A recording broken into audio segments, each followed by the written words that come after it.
In this video, should you bother subscribing to BP Pulse?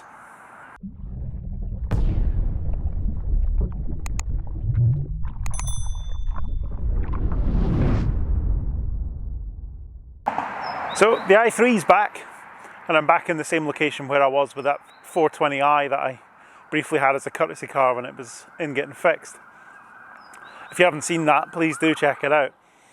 Some of you were telling me off for icing the BP Pulse charger that's behind me here, but the i3's back. It's had the KLE recall carried out, and it's also had a new aircon condenser, which was all done under warranty, which was nice, because I'm led to believe that a new condenser carried out by a BMW dealer would have been probably 750, 800 quid, so I'm quite glad that was covered by the approved used warranty that I've still got a little bit remaining of in this car. So definitely good news. It's back and it's fighting fit again. I promise I will bring you more on the i3. It's definitely on my to-do list, along with a lot of other things. But today I want to talk a little bit about BP Pulse. Now, in my 775 miles in the MG video, I mentioned that I used BP Pulse a couple of times, and I've got the subscription with them, which gives you access to the RFID card and makes charging a bit quicker and a bit easier. And a couple of people asked, is it actually worth it? Do you get your money's worth out of the subscription? And the honest answer when someone asked that was, I don't actually know. I haven't paid too much attention to it. They do 3 months free when you first subscribe to them, and I'm still in that period, so I haven't been too worried about it. I've just been letting it do its thing. But I thought what I'd do is have a look at last month's bill and see if we're actually getting my money's worth. And it might help you decide if that's actually something that you want to do. But like I say, the biggest advantage of the subscription is you get an RFID card. So you either get a key fob like this, or a card. If you want a card, you can choose. So the i3 needs charging, so I'm going to get charging underway on this charger, and then we'll talk a bit more about BP Pulse and the subscription and whether or not it's worth it.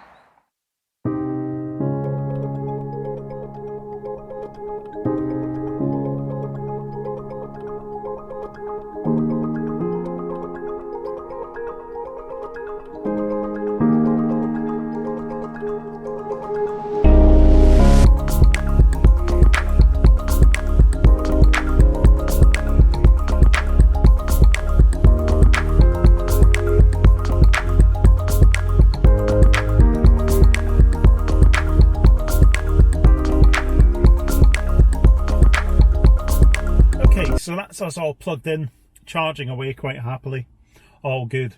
Never ever tend to have any trouble charging the i3 rapid chargers. If the charger itself is working, it tends to just get on with it.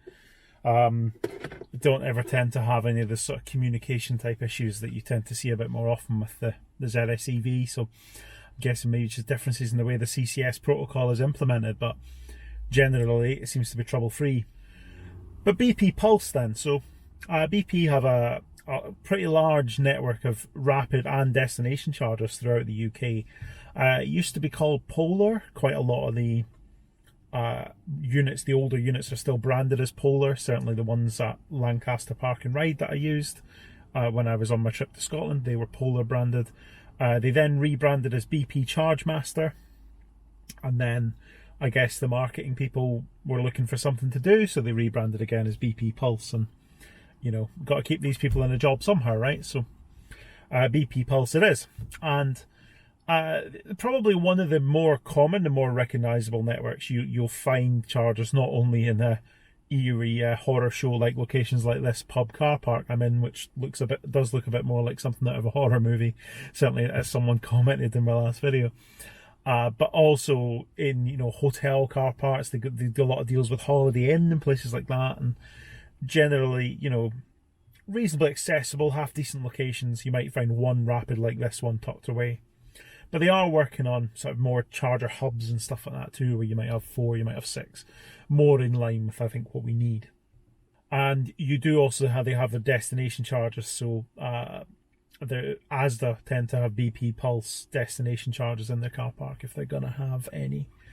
So there's an Asda in Gloucester, where one of the videos I did with the Renault Kangoo, it was a BP Pulse destination charger I was using there. So they're quite common.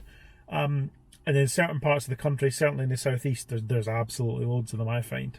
When I was scouting out charging locations when I was driving to Welwyn Garden City, there was quite a lot of BP Pulse in that kind of area, so that was why I originally set up the account, in case I needed to charge whilst I was on the road. I thought I might as well have the RFID card, then there's less to go wrong. So that's why I took out the subscription. The subscription costs £7.85 per month. And for that, you don't get like a certain amount of charging or anything like that. You just get a subscription that lets you use the service. And it does give you the RFID card that I showed you earlier. The only way you can get that card is by signing up for a subscription. If you don't want the subscription, you can pay with contactless cards. So if you saw where I started the charge on this one, where I swiped the RFID card, it's also a contactless reader for a credit or debit card. Or you can use their app to start a charge. And there are two ways to use the app. So you can either use it as a guest or you can use it as a member. And being a member is separate from having a subscription. Now, and I know this is confusing, but I'll get to the point. So the most expensive way to access their chargers is using your contactless credit or debit card. And on a 50 kilowatt charger like this, in fact, I'm going to look up the tariff table just so that I'm definitely giving you correct information here. Okay, so on a 50 kilowatt DC charger or 43 kilowatt AC charger, so the unit that I'm plugged into at the moment, if you pay by contactless, it'll cost you 30 pence per kilowatt hour. Not actually hugely expensive, right? The same kind of tariff you'll see on Electric Highway, a little bit cheaper than what you might see on Instavolt or Osprey. It's kind of in the ballpark for tap and go rapid charging. If you use the app with a free membership, so that you become a member but you're not a subscriber, it's 25 pence per kilowatt hour. And if you have a subscription like I do for £7.85 a month, it's 15 pence per kilowatt hour. So 15 pence is pretty cheap, right? That's almost as cheap as most home energy tariffs. I know that you Octopus Go and stuff like that, but in terms of the day rate, 15p, it's pretty good. They also have charges for their AC charging posts, 12 pence per kilowatt hour. Now, not all BP Pulse destination chargers charge for use, so that'll depend on where they are. I know the ones at Asda are free. Although I do believe if you're not a subscriber, you need to pay a connection charge with those. So it costs you like £1.20 just to plug in. Or at least it used to. I'm looking at the tariff on the website now and I can't actually see that that's still the case. So it says that all charges are subject to a minimum spend of £1.20. So if you don't have a BP Pulse subscription and you use the app to start a charge somewhere like Asda where it's free, does it still cost £1.20? It's not actually clear. So if you currently do that, let me know in the comments. If you're using a free charger, does it still cost you £1.20 if you're not a subscriber? I don't know. If you don't have a subscription, you need to pay more for your charging. That's what your £7.85 a month gets you, is reduced price charging. It also gives you an RFID card, which makes it easier to start a charge. If you're somewhere that might have patchy mobile signal and you might not get a signal with the app, you might struggle to start a charge, the RFID card will be straight in. And for me, I think that's a bigger appeal. So the cheap charging is great, but if you're not a massive user, or you're the kind of like me where you use any network that's available, I don't particularly have a preference for a charging network. The best charger for me is a charger that's available. Then the RFID cards and the convenience of that, being able to just tap and go, is probably what helps with me. I've heard of people having issues with contactless payment on these chargers. I haven't even tried myself because I've got the subscription. So maybe you could actually just get away with just using your contactless credit or debit card and accept that you pay a little bit more. And if I do ever cancel my subscription, then maybe that's what I'll need to do as well. So your subscription gets you reduced tariffs and it gets you an RFID card. So those are the only real benefits of the subscription. If you're a high user and you can always charge somewhere where there's a pulse charger, you're going to do really well out of that. Your costs are going to be really low. But let's have a look at last month's invoice for me. And I'll put it on the screen as well so you can see. And let's see just how much it cost using the subscription. So So I've got my invoice here and I'm going to put it up on the screen so you can see it. So last month I used 79.86 kilowatt hours, but 3.76 of those were free. They were at a charger that was free.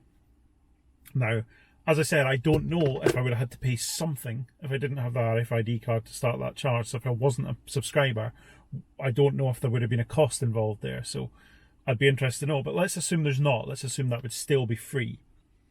So I used 76.1 kilowatt hours of paid electricity, okay? And that cost £11.41. Now, if I'd used contactless to pay for those, it would have doubled that. It would have been £22.82. Quick maths. And at that price, I would be worse off by paying by contactless. But it's quite interesting that at that usage level, using the app to start the charge and paying the members rate, which is 25 pence, it would have cost me an extra £7.61, which is actually less than the £7.85 subscription. Not much less, but a little bit less. So actually, it looks like you might actually lower usage. That's going to be the kind of break-even point for you. If you're using less than, say, 80 kilowatt hours a month, then you might as well not bother. You might as well not bother with a subscription, unless, I think, you're going to be in areas where the mobile signal is going to be a bit patchy, or you're crap at keeping your phone charged. You know, you're worse at keeping your phone charged than keeping your car charged, or you maybe just have a general hatred for apps. You know, not everybody's into using an app to start a charge and actually being able to tap a card and just go. Maybe you can pay for the convenience there, right? And I guess the choice is yours. I think if you know you're going to use more than that, then definitely subscription's definitely for you. But I think I'm inclined to keep a hold of it for a bit, just for the convenience. I know that whenever I see a BP Pulse charger, if I need to charge, I can just tap and go and it'll work. There'll be no messing around. So for me, that convenience factor maybe overrides, you know, the extra few pence up to a few pounds a month that I might be out by having the subscription. But it's certainly interesting to look at that, to do that comparison.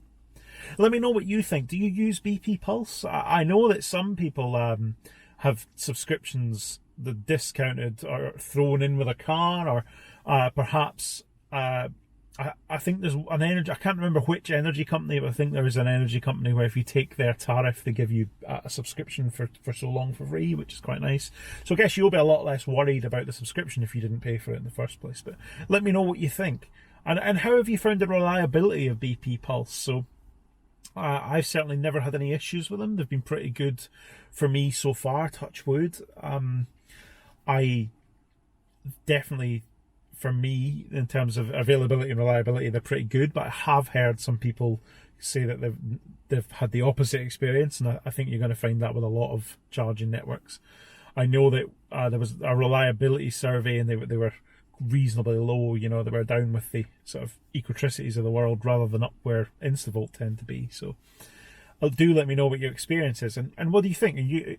Will you keep on your subscription if you currently have one, or had you already done this calculation and realised that you know you already use more than that, or you're willing to swallow it up? I'd definitely be interested to hear what you think.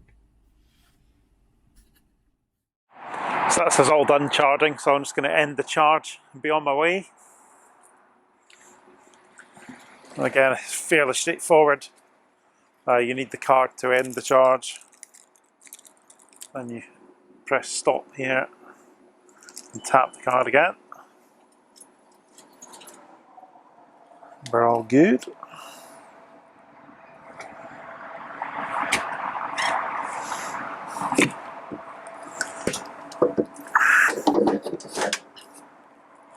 So there we are. It was just a quick one. Just a bit of an insight into the BP Pulse subscription service, and that the chargers seem to be half decent, at least with this i3. I'll definitely try and bring you some more i3 content very soon. I know that one or two of you are very, very keen to see that, but there's a few other quite cool things in the pipeline as well, so we'll see. I've got quite a lot on the old to-do list at the moment, but thanks very much for watching. Do let me know in the comments what you think, and I'll see you next time.